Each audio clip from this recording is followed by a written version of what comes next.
très jeune, oui, très jeune, je commençais. Je pense même parmi les mandataires les plus jeunes.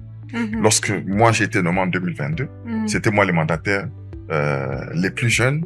Mais les plus jeunes, j'ai 42 ans, mais j'ai 21 ans d'expérience. Wow. Donc, j'ai cette grâce-là, 15 ans dans le secteur privé, où j'ai travaillé dans le commercial, dans le marketing, dans les finances, dans la logistique et dans les imports-exports. Ok. J'ai travaillé dans ça avant de devenir conseiller financier du ministre du Tourisme 2019-2021, 2021-2022, conseiller financier du ministre de la Jeunesse.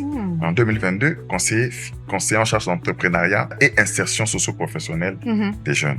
C'est par là que le président de la République m'a confié maintenant la mission d'asseoir cet établissement public qui n'existait pas. Je rappelle souvent qu'on m'avait donné 13 papiers qui ne sont que des décrets.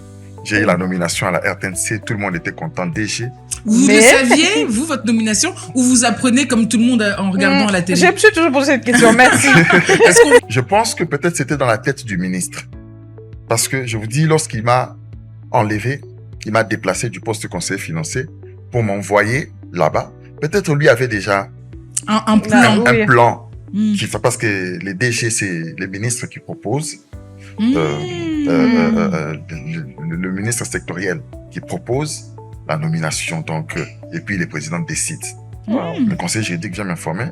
Le ministre t'a nommé pour que tu puisses asseoir l'établissement public. Il a déjà reçu l'autorisation au niveau du conseil des ministres. Alors vous, à ce moment-là, vous êtes content, vous sentez la pression, la charge, le challenge. C'est quoi votre état d'esprit? Vous vous dites super ou vous vous dites oh là là, où on m'a mis encore? Je dois asseoir une société. Comment ça se passe? Non, j'étais déjà content de ma fonction parce que lorsque j'ai vu comment je me déployais, lorsque j'ai vu comment on commençait à parler de plus en plus de l'entrepreneuriat des jeunes, j'étais content.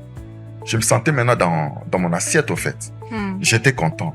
Et lorsque j'ai reçu aussi la nomination, j'étais content, je me disais maintenant, d'abord j'ai un challenge, je vais démontrer comment on peut partir de 13 papiers duplicataires jusqu'à asseoir une entreprise département par département, afin que ça puisse être connu aux yeux des gens. Et c'est un moyen pour asseoir une politique